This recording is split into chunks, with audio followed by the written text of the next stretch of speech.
Bonjour à tous, je suis Geoffrey Melchior, gérant de portefeuille chez Porzon Par Gestion, et je vous propose en quelques minutes de porter un regard sur le fonds Porzon Par PME ISR afin de faire le point sur le début d'année 2022, que ce soit sur le positionnement du fonds ou sur les performances. Alors tout d'abord, un petit rappel en quelques mots sur la philosophie du fonds Porzon Par PME ISR. Donc c'est un fonds investi dans les petites et moyennes capitalisations françaises éligibles au PEA-PME. Le process d'investissement, lui, repose sur 3 piliers. Le premier, une approche quantitative qui s'appuie sur les apports de la finance comportementale. Le deuxième, une gestion de conviction basée sur l'analyse des fondamentaux de chacune des sociétés dans lesquelles nous investissons, en passant par la rencontre de ses dirigeants.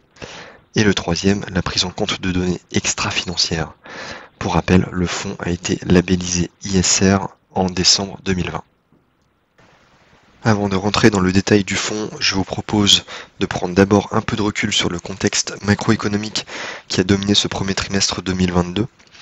Donc dans la continuité de l'année 2021, l'inflation demeure l'un des principaux catalyseurs des marchés financiers. Le renforcement des anticipations inflationnistes amène les différentes banques centrales à adapter leur politique monétaire plus rapidement qu'escompté.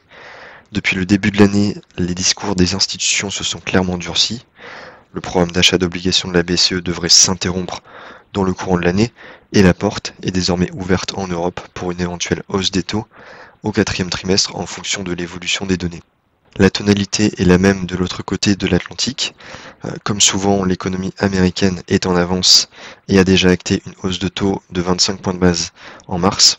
Dans le même temps, les prévisions de croissance ont été ramenées de 4% à 2,8% alors que les perspectives d'inflation, elles, ont été révisées à la hausse. Ainsi, on comprend aisément que le défi majeur des banques centrales sera de briser les tendances inflationnistes sans affecter la croissance. L'invasion de l'Ukraine par la Russie fin février est le second élément majeur qui a façonné les tendances sur ce premier trimestre. En effet, au-delà de l'augmentation de la prime de risque globale appliquée aux marchés financiers, les conséquences directes du conflit et des sanctions économiques qui en découlent pèseront probablement durablement sur le cours des matières premières et agricoles. Les entreprises, elles, devront donc composer avec de nouvelles contraintes sur les chaînes d'approvisionnement au moment où la résurgence de la pandémie du Covid-19 implique de nouveaux confinements, notamment en Chine. Vous l'avez donc compris, le maître mot de ce début d'année a été la volatilité à tous les étages et nous avons dû régulièrement adapter le portefeuille au changement de dynamique. Nous y reviendrons plus en détail par la suite.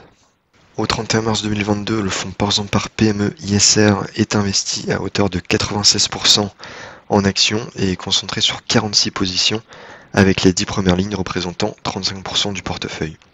La part des sociétés hors France représente 15%, les principales étant Van Lanschot et ASR Nederland dans le secteur de la finance aux Pays-Bas ou encore Solaria en Espagne dans le secteur des énergies vertes. Le style de gestion du fonds, lui, est blend, c'est-à-dire qu'en fonction des phases de marché, l'équipe de gestion pourra naviguer entre des valeurs de croissance à forte visibilité et des valeurs cycliques ou value. Vous l'avez compris, face à la volatilité qui est restée forte sur ce premier trimestre, le fonds est plutôt situé sur un point d'équilibre entre ces deux styles. Alors désormais, du côté des performances, la part C du fonds affiche une baisse de moins 7,1% au 31 mars 2022, à comparer avec un indice des petites valeurs françaises, le CAC Small Dividende Réinvesti, en baisse de moins 7,6%. Si l'on regarde plus en détail, les principaux contributeurs à la performance sont de loin les secteurs de l'énergie et des services aux collectivités, avec près de 3 points de contribution positive répartis entre la Française de l'énergie en hausse de 56%, Solaria en hausse de 36% ou encore Albioma en hausse de 22%, mais aussi GTT initié au cours de ce premier trimestre en hausse de plus 19% depuis l'initiation. L'ensemble du secteur étant revenu très largement sur le devant de la scène avec les sanctions contre la Russie. Ensuite, la société SES Imagotag, proposant des solutions d'étiquetage électronique, figure également parmi les meilleurs contributeurs sur le trimestre, avec une hausse de plus 24%, soit une contribution de plus 1,1 point à la performance, et ceci grâce à la signature d'un partenariat stratégique avec Walmart US pour équiper l'ensemble de ces magasins, et ce qui modifiera ainsi la dimension du groupe SES Imagotail.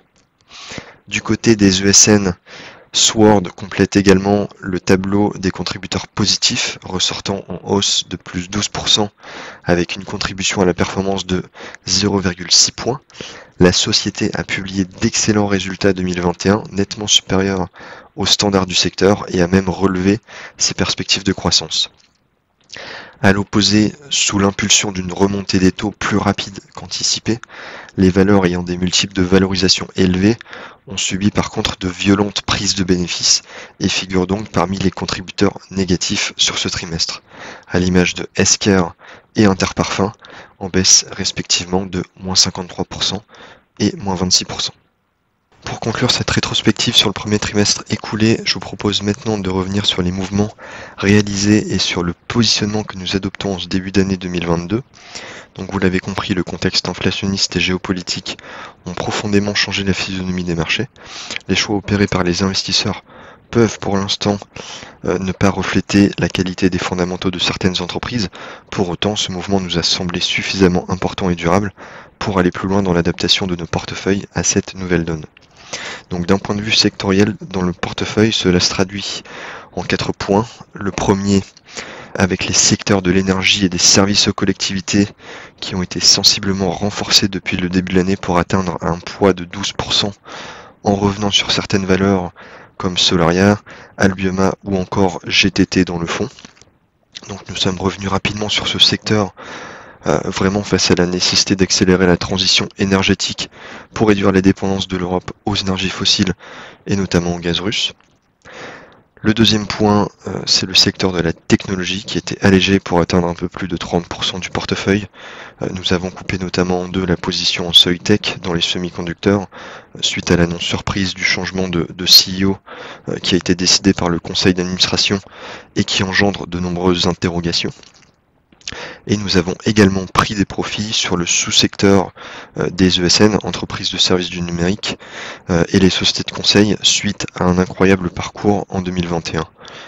Toutefois, cette thématique ressort toujours aujourd'hui de manière prépondérante à hauteur de 15% du portefeuille à travers les sociétés Sword, Wavestone, Neuron ou encore S2I.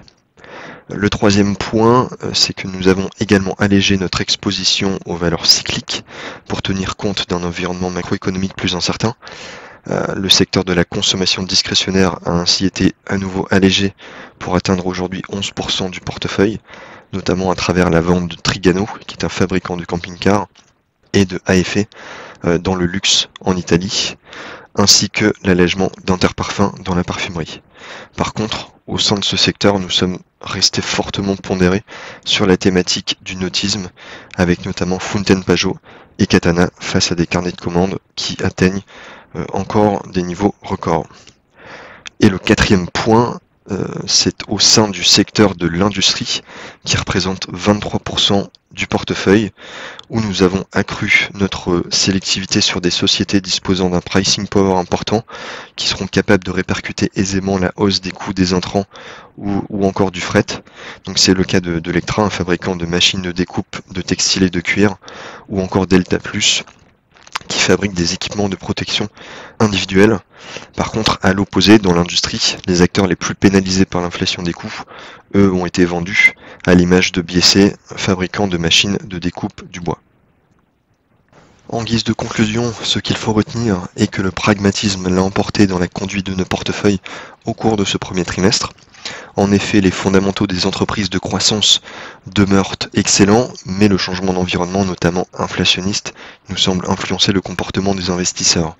Ce message a été suffisamment important pour ne pas être ignoré dans le positionnement du portefeuille.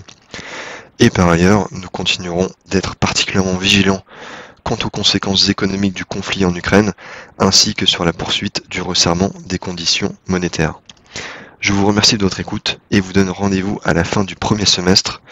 Dans l'attente, l'équipe commerciale et la gestion se tiennent évidemment à votre disposition pour répondre à toutes vos questions. Ce podcast réalisé par Ports en Part Gestion est à destination d'une clientèle professionnelle. Il a été enregistré uniquement à titre d'information et ne constitue donc pas une incitation à investir ni un document contractuel. Les opinions émises dans ce podcast reflètent un jugement au jour de son enregistrement et sont donc susceptibles d'être modifiées à tout moment sans préavis. Les données chiffrées utilisées par Ports en Par Gestion proviennent de sources qu'elle estime fiables. Toutefois, Ports en Par Gestion ne saurait être tenu responsable de toute décision prise ou non sur la base d'une information contenue dans ce document, ni de l'utilisation qui pourrait en être faite par un tiers. Pour plus d'informations, connectez-vous sur www.portsenpargestion.fr.